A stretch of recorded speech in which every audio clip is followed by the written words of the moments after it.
Армысыздар менің қадірменді домбырашы достарым. Бүгін біз көңілді би атты шығарманы талдаймыз. Бұл күй 4 бөлімнен тұрады. Күйдің ерекшелігін енді өздеріңіз мынау ойын барысында көрерсіздер. Қазір әуелі өз жылдамдығында ойнап көрсетейін. Содан кейін екінші кезеңде баяу ойнап талдап танимыз.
Жақсы, енді осы күйді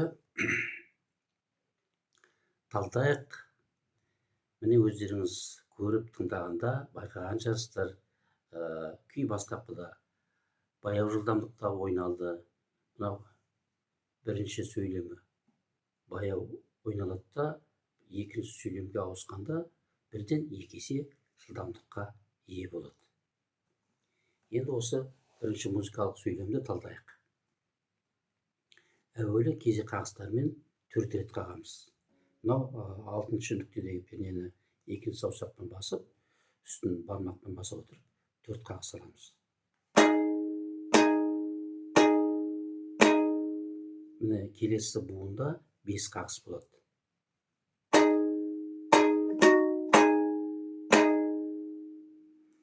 Бастапқы дыбысты 1 саусақ, 2 саусақпен алсақ, келесі дыбысты мінекей 5-ші нүктедегі пернеден басып, 1 саусақпен аламыз.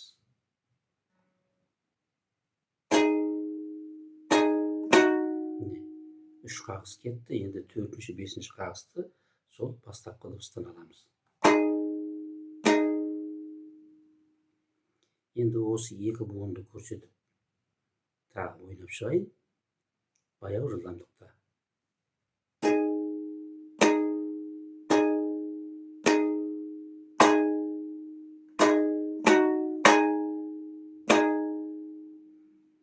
Жаңағы 5 қағыстық буында бастапқы дыбыс ұзақ алынатын болса, одан кейін 2-ші, 3-ші дыбыстар жылдам тартылады. Және 2-ші қағысты да төмен қағып үлгеруіміз керек. Міне былайша. Міне 3-ші қағыс сонда жоғары алынады да, 4-ші, 5-ші қағыстар кезек қағыспен ойналып кетеді. Енді осы ырғақты біз мұнау келесі буында пайдаланамыз. Ол қалайша? Міне қараңыздар.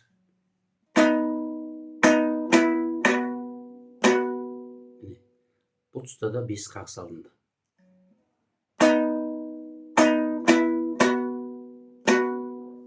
Енді осыдан кейінгі буынды 4 жылдам қағыспен және 1 ұзақ қағыспен аяқтаймыз. Осылайша. Енді осы сөйлемді тұтас ойлап көрсетейін.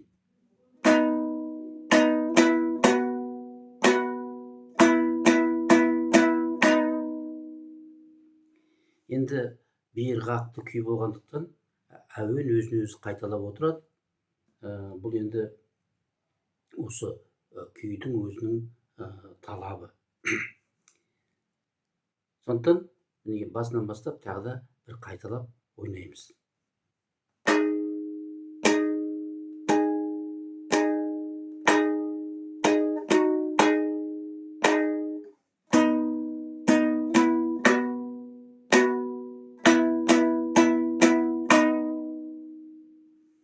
Міне, енді келесі сөйлем жылдам ойналады. Екі есе жылдамдықта ойналады. Бірақ енді біз қазір талдап отырғандықтан, бұл тұста да біз баяу ойнап талдаймыз. Мынау 9 тұғыр жүйесіндегі 3-ші тұғыр дыбыстарымен ойнаймыз. Жаңағы 5 қағыстық ырғақты осы жерде тағы да қолданамыз. 5 қағыс алдында. 3 қағыс кетті, 4-ші, 5-ші қағыс. Ары қарай сосын 2 қағыспен ала отырып, мына дыбысты ойнаймыз, содан кейін мына дыбысты ойнаймыз. Сонда бұл жерде 4 қағыс кетеді. Енді тағы бір тұтастай ойнап көрсетейін.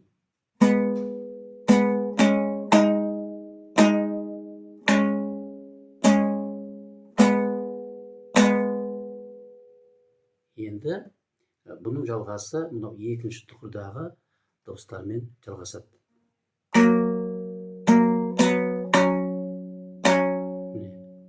Бұл тұста да 5 қағыс болды.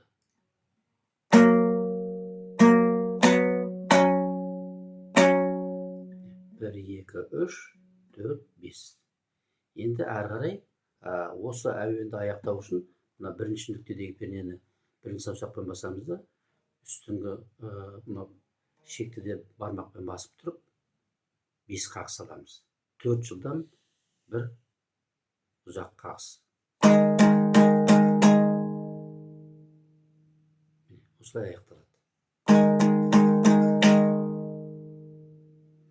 Енді осы музыкалық сөйлемді тұтастай ойнап талдайық, бір-біріне буындарды қосайық.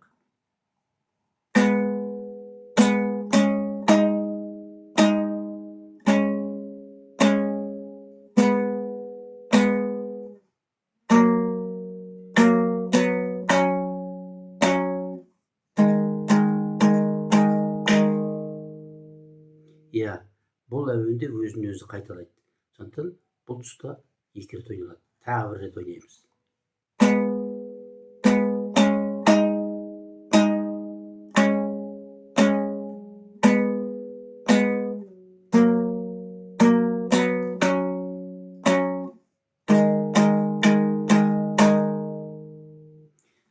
Енді екінші бөлімдегі тақырып тура осы тақырып, бірақ та осы мынау алған 2-ші жылдамдық, яғни жылдамдықтағы екпінмен ол ойналып шығу керек. Бірақ енді біз қазір баяу ойнап отырғандықтан, баяу осы 2-ші бөлімін ойнайық. Бұл енді 1-ші бөлімнің қайталауы.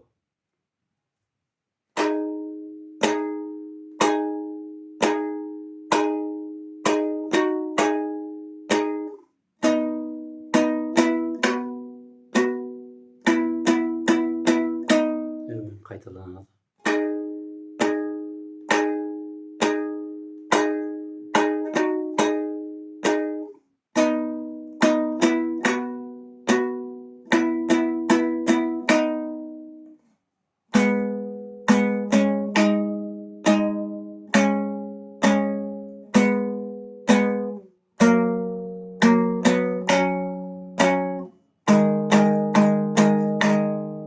Қайталаймыз.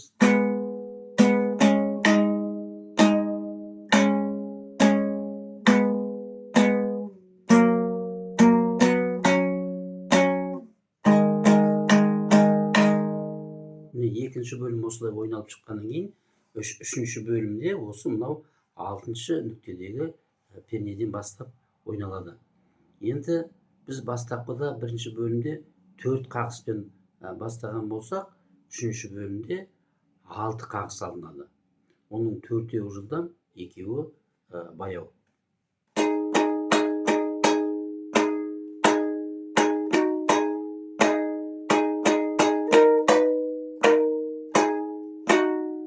Әуен қайталанады.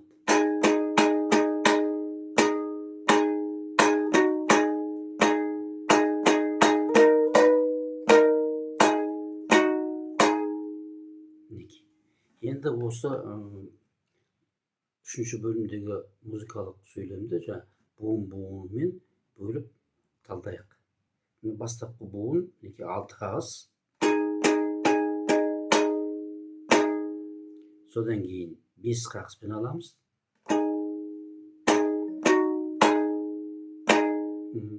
Бұл буында бізге таныс, бұл бірінші бөлімдегі екінші буын осылай ойналған болатын.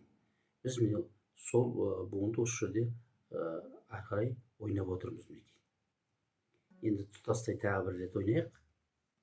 Осы буынды 6 қағыс, 5 қағыс.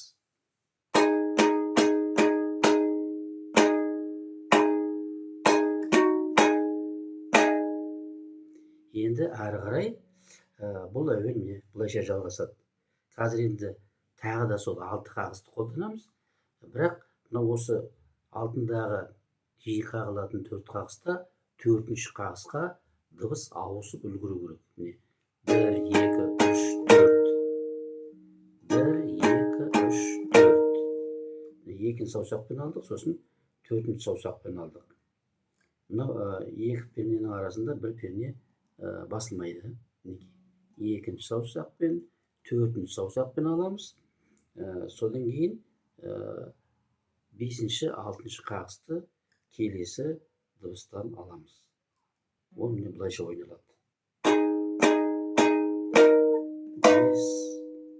6. Тағы да бір рет ойнайық.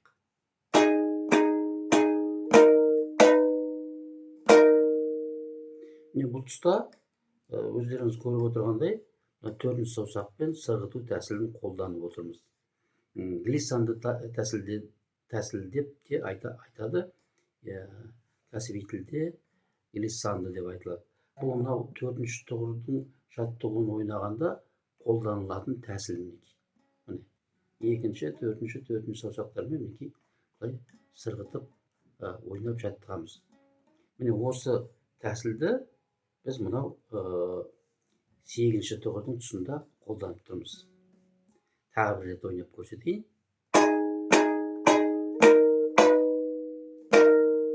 Енді ары қарай бұл әуен бұлайша жалғасады. 1, 2, 3. 3 қағыспен осы буынды ойнаймыз. 2-ші саусақпен алдық, 1-ші саусақпен алдық. Сосын бастапқы дыбысқа қайтып келдік. 1, 2, 3. Енді осы екі буынды бір-біріне қосайық.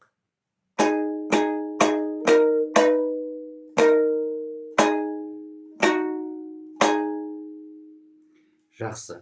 Енді үшінші бөлімді өзінің барлық әуенімен қосып тағы бір рет ойнап шығайық.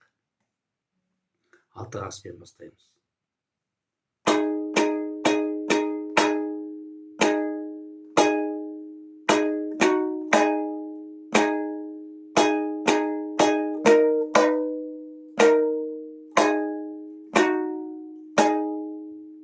Әуен өзін-өзі тағы қайталайды.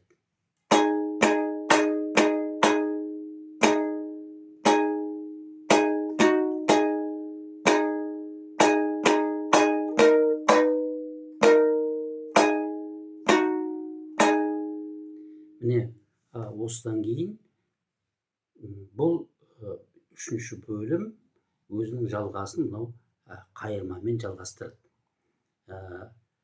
Енді әнде де болсын, күйде де болсын қайырма деп аталатын әуен болады. Бұл күйде осы қайырма бірінші бөлімдегі екінші сөйлем. Осыны біз қайырма деп айтамыз. Сол қайырмаға бірден шығып кетеміз.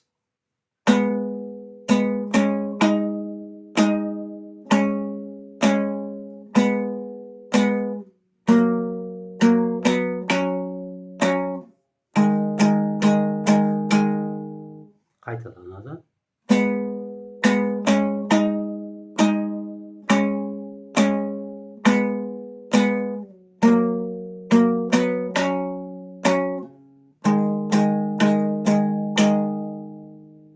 Мінекей, үшінші бөлімді аяқтағаннан кейін бірінші бөлім тағы да бір тұтастай қайталанады.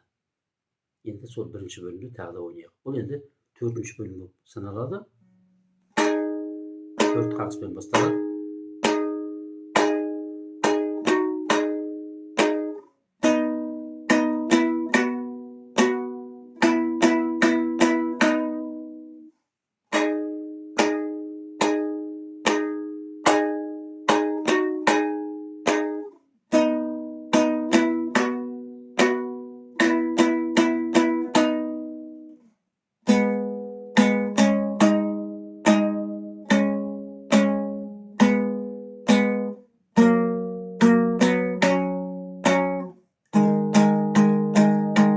Қайырмасы қайталанады.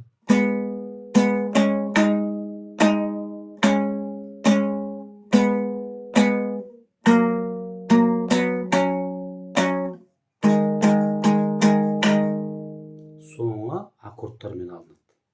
Мына үшінші тұғырдың аккорды, сосын бесінші тұғырдың аккорды, екеуі де төмен қағыстармен алынды. Сосын бастапқы дыбысқа қайтып келеміз де, осы тұста жиі қағыспен аламыз. Бұны тремоло деп айтады. Сосын бір қағыспен аяқтаймыз. Соңын тағы да ойнайық.